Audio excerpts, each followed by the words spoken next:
do you see Daniel Levy sitting all on his own? He must be pondering, what do I do? Here we are, middle of Jan nearly. What do I do? Who can I get out? Who can I get in? Well, maybe they've made the decision. Maybe they're working on it now. I don't know. But Tottenham, there was a bit. I'll say it again. Midfield's nowhere near good enough. He said, didn't he, Conte, that he had a very productive conversation with the director of football, is it Fabio Paratici, and Daniel Levy. So I think it's very much a kind of watch this space, because I think Conte's one of these guys, and I'm sure you'll agree, that he'll definitely tell Daniel Levy and Paratici where he thinks the team are, where he thinks the team's weak, where it needs improving, it needs strengthened.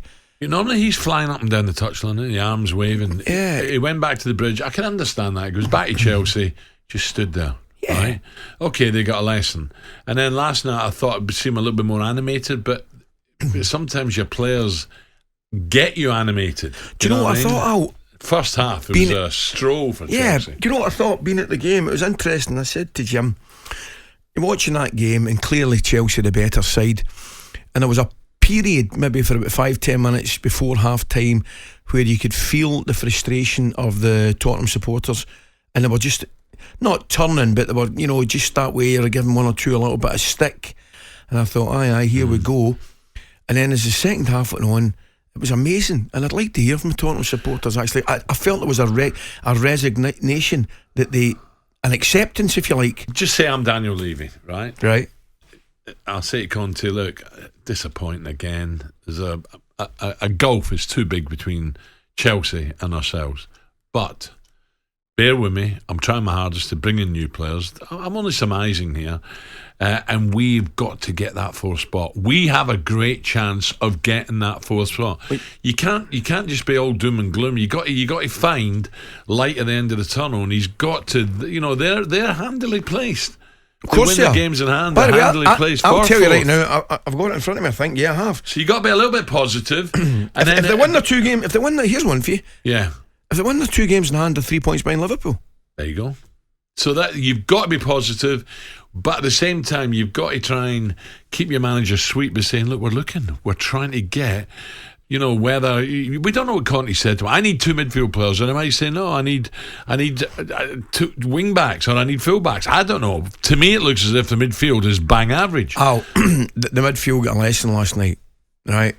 Chelsea played a kind of strange shape. They really did. They played that 4-2-2-2, right? Which I've got to be honest, I'm not a great fan of myself. However, the 2 boys in front of the back four, what do you call them? Kovacic and Jorginho ran the game, right? They were excellent.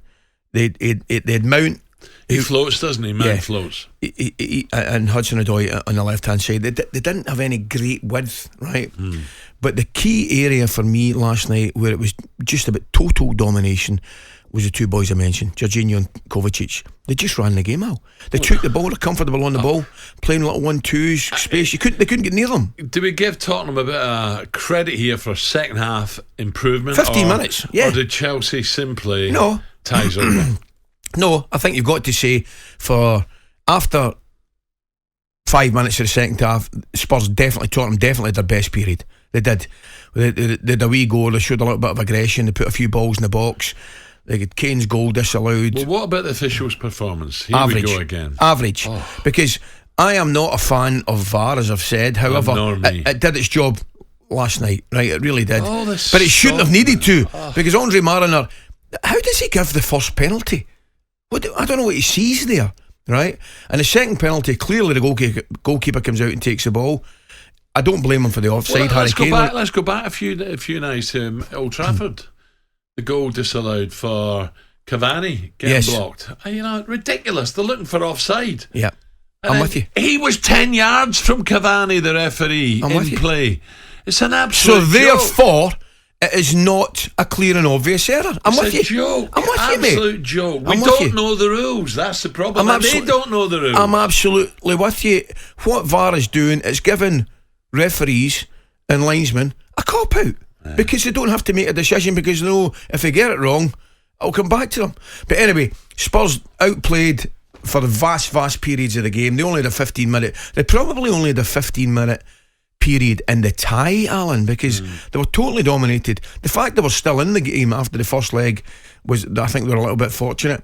But what we saw tonight and what we saw in the last 10 days was Spurs, Manchester United, even Arsenal at Notts Forest, that the gap, never mind the gap between the rest of the league and the top three, the gap between the teams going for fourth in the top three is massive. talkSPORT Breakfast with Alan Brazil. Thursday and Friday morning, 6 till 10. On AM, on DAB, via the talkSPORT app and on your smart speaker. talkSPORT.